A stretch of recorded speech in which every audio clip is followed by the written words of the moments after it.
নমস্কার বন্ধুরা, আমি সঞ্জিত সরকার। তোমরা দেখছো সঞ্জিত স্টাডি সেন্টার। আজকের এই ভিডিওটিতে আমরা 2025 সালের সংস্কৃত বিষয়ের যে পরীক্ষাটি হয়ে গেল সেই পরীক্ষার প্রশ্নপত্র তোমাদের সামনে দেখাবো এবং ছোট প্রশ্নের উত্তরগুলো এবং গ্রামাটিক্যাল অংশের কিছু পার্ট অবশ্যই দেখিয়ে দিব। তো তোমরা সেই সব ভিডিওটির সঙ্গে থাকো। আর তোমাদের পরীক্ষা কেমন হলো, যারা যারা আমাদের সাজেশন ফলো করেছো তারা কিরকম পরীক্ষা দিয়ে এসেছো অবশ্যই কমেন্ট করে জানিও। তো চলো শুরু করা যাক আজকের গুরুত্বপূর্ণ আলোচনা।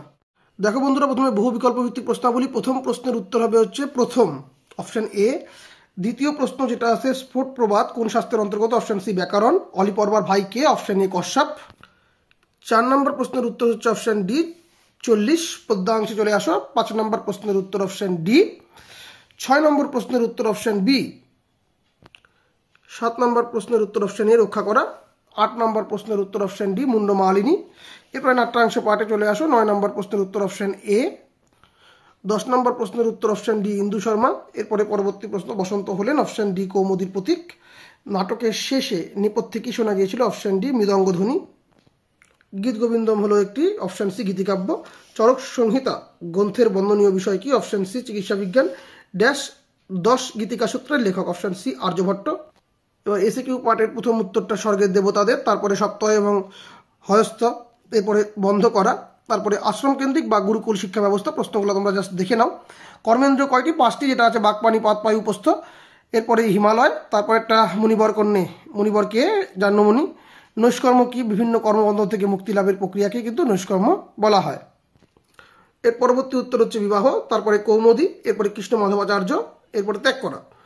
এরপরে উত্তর মাধব্য। সুশ্রুত সংহিতা, বানানটা ভুল আছে এখানটায়। তারপরে মুদ্রা রাক্ষস। এবার বড় প্রশ্নগুলো তোমরা দেখে নাও। বড় প্রশ্ন একদম হুবহু কমন পেয়েছো তোমরা। যা যা প্রশ্ন যেভাবে বলা হয়েছিল, যারা যারা সাজেশন ফলো করেছে তারা অবশ্যই ভালো করে পরীক্ষা দিয়ে এসেছে আশা করি। প্রত্যেকটি পার্ট থেকে সাহিত্যের ইতিহাসই হোক না কেন, এখানে ভাব সম্প্রসারণ রয়েছে। এরপরে তোমাদের যেটা গ্রামাটিক্যাল কোশ্চেনে, প্রথমে কারক বিভক্তি, প্রথমটা হচ্ছে অব্যয় পদ, শব্দযোগে দ্বিতীয় বিভক্তি। এরপরে অঙ্গবিকারে তৃতীয়া, তারপরে কর্মে ষষ্ঠী, তারপরে রুশ ধাতু সম্পাদনে চতুর্থী, তারপরে উপদ্য সংখ্যক বা কর্মে দ্বিতীয়া। এরপরে সমাসে অব্যয়ভাব সমাস, তারপর একটা কর্মধারায় সমাস, তারপর একটা উপপদ তৎপুরুষ সমাস।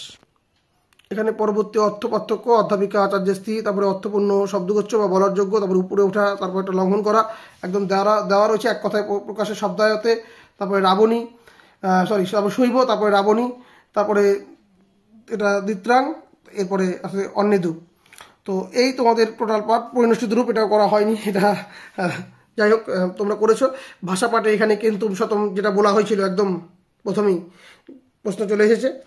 ভারতীয় আর্য ভাষার বিভিন্ন স্তর, সংস্কৃত অনুবাদ, এই তোমাদের রয়েছে পরপর সংস্কৃত অনুবাদ। আর সংস্কৃত নিবন্ধ রচনা তো মম প্রিয় কবি বলা হয়েছিল, গুরুত্বপূর্ণ রয়েছে। তো এই তোমাদের সম্পূর্ণ প্রশ্নপত্র। কার কেমন পরীক্ষা হয়েছে অবশ্যই জানিও। তোমাদের আগামী পরীক্ষাগুলোর জন্য শুভকামনা জানিয়ে আজকের ভিডিও এখানে শেষ করছি। দেখা হবে অন্য কোনো ভিডিওতে। ধন্যবাদ।